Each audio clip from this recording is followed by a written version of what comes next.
nuestra profe, la mejor profe de España, Patri Santos. ¿Qué tal? ¿Cómo estás, querida amiga? Pues muy bien, ¿Has visto lo que ha dicho Godoy? me ha encantado. Está muy bien, ¿eh? Además Los de que- deporte, los periodistas deportivos, parece que no, Pero tienen su pedagogía ahí. son muy listos también. Sí, sí, no, además hay algo que es bastante extrapolable. Yo también estuve haciendo deporte compitiendo en remo olímpico del Club Mediterráneo de Málaga. Sí. Y creo que aprendí mucho que tiene que ver ahora, el deporte tiene mucho que enseñar también la educación. Y efectivamente eso es como asimilarlo a las notas.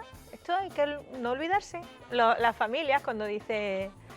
Las notas es como el resultado del partido, pero Sí. y todo lo que se ha esforzado y todo lo que se ha trabajado y eso, fijarse en de dónde hemos partido y a dónde hemos llegado. Sí. Somos muy resultadistas. Eso es. Parece que solo importa el resultado, la nota en el caso de la educación, y olvidamos todo el trayecto, y al final la vida es camino, ¿no? Caminante, Exactamente. no hay camino, Es camino. es camino. Así que sí, sí. Camino. Y Bueno, ejemplo también que decía él, los padres, las madres, estos que están esperando viendo a su hijo jugar y al final tiene unos comportamientos no ejemplares. no. Se ven Y- cosas. Y se educa a través del ejemplo.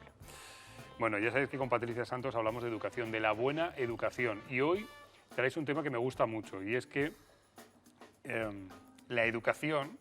Fíjate, yo el otro día lo pensaba. Antes de sacar el tema, estaba escribiendo para La Opinión y escribía sobre estos niños que están viniendo en autobuses de refugiados. Y decía, nos pasamos la vida intentando enseñar a nuestros hijos que las cosas se arreglan hablando y con educación y con buena educación, y ahora el ejemplo es una guerra.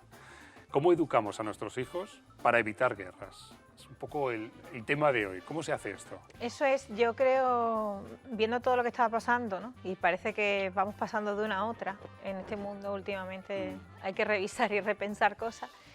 Yo había pensado que era interesante hablar de eso, de educar para la paz, que no es una cosa nueva que yo me esté inventando.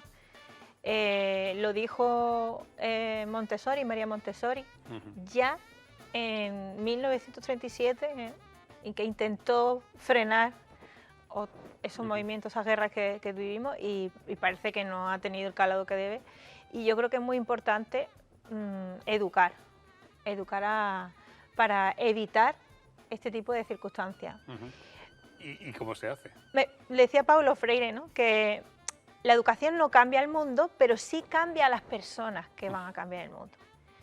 Y yo creo que es importante incidir y trabajar en la escuela, desde la escuela, para crear una ciudadanía futura que no caiga en estos errores, porque estamos repitiendo errores del pasado. Siempre. Estamos en ello y yo creo que es muy importante. Yo he pensado en una serie de tips o algo que desde la escuela, de los maestros, las maestras y desde las casas deberíamos de empezar a trabajar. Bueno. Hoy voy a intentar Vale. resumirlo, ¿no? Voy a Vale, intentar pues que la gente saque el móvil Eso y es, apunte. hay que apuntar. Abrir blog de notas, ¿vale? Blog de notas, apuntáis, o una libreta de toda la vida. Y, a ver, vamos a intentar educar por y para la paz. Para la paz. Venga. Yo creo que lo primero que habría que hacer es desarrollar estrategias para que el alumnado y las personas que tenemos en casa desarrollen su pensamiento crítico. Pensamiento crítico imprescindible. Está pasando, lo estamos viendo en Rusia, ¿no? Hay una guerra, pero también hay una guerra mediática, una guerra del conocimiento. Propaganda. Y eso es muy importante y es clave también en las guerras. Y lo saben utilizar, manipulando a las personas. Entonces yo creo que es muy importante empoderar a las personas, los niños y las niñas, para que puedan pensar por sí mismos y no sean manipulables en general, y que tomen nuestras propias decisiones. Y eso se trabaja, porque hay que trabajarlo desde muy pequeño y pequeña, y se hace con propuestas. Por ejemplo, cosas que podemos incorporar los maestros y las maestras. Investigación, no damos un conocimiento ya constituido, que tengan que crear el propio, y lo hagan con la obligación de contrastar, que tengan que contrastar las cosas y ver y curar contenido y leer a diferentes personas. Luego, incorporar actividades que supongan debatir, y debatir con argumentos y contraargumentos, es decir, que se sean capaces de hacer argumentaciones a favor y en contra de determinadas cosas, para poder ponerse en el lugar del otro, ¿no? Claro.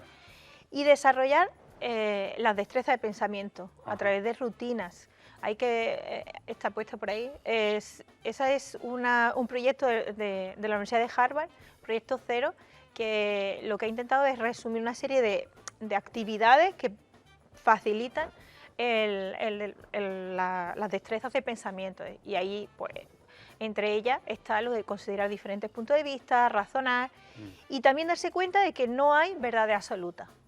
Que yo creo que esto es algo súper importante. No existen verdades absolutas. Tú tomas una decisión sobre algo que debe estar fundamentada, argumentada, buscada, y tú, después de investigar, pues toma una decisión. Pero ser consciente de que tu decisión no es la única, que no es inapelable, que hay otras en el mundo. Es tu decisión, no una realidad. Pero fíjate que estás hablando de contrastar información, de ser empático, de desarrollar el sentido crítico.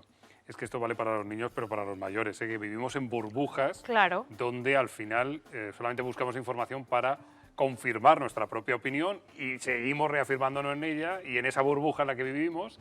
Y nos condicionamos. Y cada vez nos enfrentamos más por eso mismo, ¿no? Pero porque es fruto, yo pienso que es fruto de una educación. Las personas que somos mayores tenemos que desaprenderlo. Desaprenderlo porque hemos vivido, y voy a poner un símil, tiene que ver con psicología social. Tú llegas a clase y te ponen un libro de texto y tú estudias sobre ese libro de texto. A mí me pasó al principio de los años, que también lo hacía, que encontré un texto que no era correcto, que tenía era de derecho y era incorrecto. Y yo les decía, eso lo tenéis que cambiar. Y de repente me decía el alumnado, ¿qué vas a saber tú más que el libro? Amiga. Y en eso me hizo a mí reflexionar, efectivamente. Bueno, yo traje un montón de argumentación ahí, intentando convencerles de que eso estaba equivocado, y reflexioné sobre que la culpa era mía, porque yo le estaba diciendo, aquí está la verdad absoluta. De manera psicológica, o sea, es un proceso psicológico inconsciente, pero al alumnado se le da un libro de texto que parece que es la Biblia, y de ahí no te salgas. Entonces yo creo que es importante incorporar estrategias en las que tengan que revisar, contrastar y leer muchos libros, no uno. Hay que leer mucho, hay que contrastar, hay que irse a la idea contraria a ti también. Por eso decía argumentar y contraargumentar. Ponerse en el lado opuesto de lo que tú piensas, intentar pensar como puede pensar el otro o la otra. Eso se hace mucho, los chavales lo hacen en los clubes de debate, ¿no? Que cogen una idea y les dicen, tienes que trabajar. Te puede tocar defenderla o atacar esa idea, y por lo tanto tienes que prepararte ambas perspectivas, ¿no? del mismo conflicto. Hay que incorporar ese tipo de rutina en el aula, pero que sea habitual. Y bueno, también se puede hacer en casa, que yo creo que es importante también reforzarlo desde casa, y eso yo creo que es muy importante. A eso unirle la inteligencia emocional. Antes hemos visto por ahí algún rótulo, ¿no? que se refería a la inteligencia emocional. La inteligencia emocional es clave porque te permite empatizar. Empatizar significa entender las emociones del otro, sentir como el otro, que no significa que las compartas, pero poder ponerte en el lugar de los demás te permite bueno, pues no llegar a esas situaciones de conflicto, ¿no? Porque a nadie le gustaría que le hicieran una serie de cosas. Claro. Trabajar la autoestima, el autoconocimiento, aprender que la diversidad es un valor, respetar a las otras opiniones de los demás. Claro. Y todo esto tiene que ver con inteligencia emocional, la tolerancia, el respeto, la diversidad, la gestión emocional, porque yo creo que habría que revisar un poco, por ejemplo, esa inteligencia emocional que han tenido algunos líderes políticos a la hora de tomar decisiones. Véase Putin, por ejemplo, ¿no? Es decir, ser consciente de lo que suponen mis acciones y lo que puede suponer a los demás. Y a dónde puede llegar. Y esto debería de ser a nivel social, o sea, debería de estar extendido el desarrollo de la inteligencia emocional, porque seríamos mucho más felices en general. Fíjate que estamos hablando de prevenir o educar en la paz, y fíjate ese titular, ¿no? Empatía, la mejor arma para prevenir el bullying, la violencia en la familia y en la escuela. Porque al final la guerra no deja de violencia. Ser... Claro. Es una manera, una reacción, bueno, la asertividad también forma parte como de lo que es la inteligencia emocional, cómo reaccionar, cómo negociar, cómo llegar a acuerdos y ser más flexible a la hora de estar delante de otro que piensa algo diferente a ti. Oye, ¿tú también trabajas el tema de las fake news en clase? También, por supuesto, es que creo que es esencial. De hecho, estamos infosificados, es decir, Sí. tenemos una infosificación Exceso de impresionante. información. Exactamente, tenemos muchísima información y además el alumnado está acostumbrado, que yo lo hago mucho en clase, cuando hacemos una búsqueda, se queda con la búsqueda primera de Google. Sí. Y esto pues permite que existan este tipo de cosas, de fake news y de bulos y de todo, porque utilizando los posicionamientos SEO que tienen, que es algo que también explico en clase, porque creo que es esencial que sepan cómo aparece esa noticia la primera y no la quinta o la sexta, porque nadie pasa a la página 5 de Google cuando hace una búsqueda. No. Se queda con las 3 primeras y Claro. esto está investigado. Teniendo en cuenta que además que la inteligencia artificial suele derivarte a las opiniones o a las informaciones Que tú mismo estás creando sueles en tu buscar. propio Volvemos al perfil. tema de la burbuja, ¿no? Exactamente. Entonces, ser consciente de cómo funciona y no creerse nada. Y yo creo que es que la filosofía habría que incrementar el número de horas de filosofía, porque nos ayuda a pensar y a mí me ayudó muchísimo. Yo creo que no creerte nada, irte al origen e intentar construir tu propia opinión en base a datos objetivos y a leer mucho de una persona de otra y pensar qué concuerda más con tu idea, ¿no? Ya. Sin embargo, fíjate, cada vez más es casi lo contrario, ¿no? Por eso es por lo que yo creo que habría que incidir mucho en esto. Creo que una educación de calidad que incluyera este tipo de acciones Sin duda. llevaría a una sociedad más sana y con menos probabilidad de que pasaran cosas como las que nos están pasando, yo creo. Pues ¿no? ahora, donde hemos dicho niños y niñas, clases, digan adultos, Exactamente. mujeres y hombres que nos ven, hagamos este ejercicio que ha hablado Patri de inteligencia emocional, de empatía, y a lo mejor nos va un poquito mejor a todos, ¿eh? O sea que, como has dicho, hay que reeducarse, ¿no? Sí, desaprender y volver a aprender. Hay que desaprender. Hay que aprender a desaprender.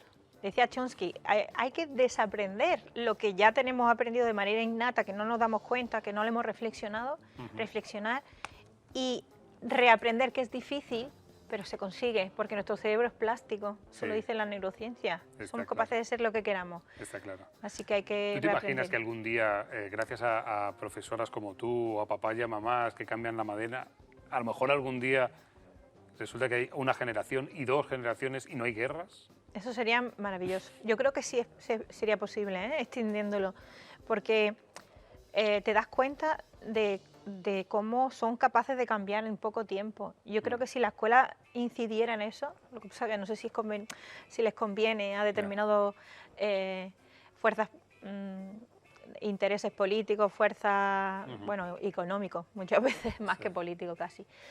Pero yo creo que sí, que la escuela es capaz de cambiar y que debemos de impulsarlo socialmente, porque un mundo mejor, necesitamos un mundo mejor con gente que se preocupa. Y viene el Objetivo de Desarrollo Sostenible, que sería la última clave, que es desarrollar emprendimiento social. Porque esto está escrito ya, esto, además tenemos el foco puesto, ¿no? En Exactamente, objetivos. En principio 2030 y queríamos alcanzar el Objetivo de Desarrollo Sostenible, que vamos mal, teniendo en cuenta que el 16 es la paz, la justicia, instituciones sólidas o alianzas para alcanzar los objetivos. Yo creo que es imprescindible que hagamos ese foco de trabajarlo desde...